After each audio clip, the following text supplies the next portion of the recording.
December 9కి ముందు RTC బస్టాండ్లోని ప్లాట్ఫామ్ల వద్ద డ్రైవర్లు, కండక్టర్లు పోటీ పడి బస్సును నింపుకునేందుకు ప్రయత్నించేవారు. కానీ ఇప్పుడు పరిస్థితి మారిపోయింది. బస్సు డ్రైవర్, కండక్టర్లు ఎవరిని పిలవాల్సిన అవసరం లేదు.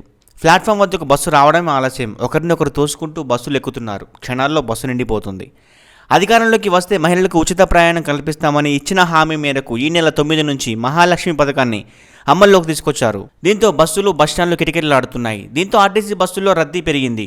తమ డిపోలో 97%, 100% ఆక్యుపెన్సీ రేషియో నమోదవుతుందని కొందరు డిపో మేనేజర్లు, ఉన్నతాధికారులు నివేదికలు అందిస్తున్నారు. దీంతో ఒక్కసారిగా ఓఆర్ ఎలా పెరిగిందని సందేహాలు వ్యక్తం చేసిన ఉన్నతాధికారులు మహిళలకు జారీ చేసే టికెట్లపై తనిఖీలు నిర్వహించాలని ఆదేశించారు.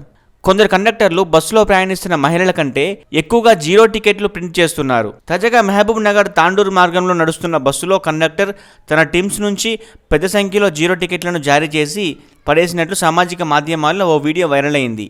ఈ వీడియో ఆర్టీసీ ఎండీ కార్యాలయం దృష్టికి వెళ్లినట్లు సమాచారం. ఓఆర్ భారీగా పెరగడం, తాజా పరిణామాల నేపథ్యంలో టికెట్లు జారీ విషయమై తనిఖీలు చేయాలని యాజమాన్యం ఆదేశించింది. ఆర్టీసీ లాభ నష్టాల్లో ప్రతి కిలోమీటర్కు వచ్చే ఆదాయం ఎర్న్ ఫర్ కిలోమీటర్ ఈపీకే కీలకం. ముఖ్యంగా కండక్టర్ పనితీరులో ఈపీకే ప్రామాణికం. సంస్థకు కండక్టర్లు ఎంత ఆదాయం తెచ్చిపెట్టారన్న లెక్కలకు ఇదే ఆధారం. భవిష్యత్తులో కండక్టర్లకు ఇచ్చే ప్రోత్సాహాలకు, ట్రాక్ రికార్డుకు ఇదే ఈపీకేనే ప్రామాణికం. ఇలా ఉద్యోగ పరంగా కలిగే భవిష్యత్తు ప్రయోజనాల కోసం కొందరు కండక్టర్లు ఇలా చేస్తున్నారన్న ఆరోపణలున్నాయి.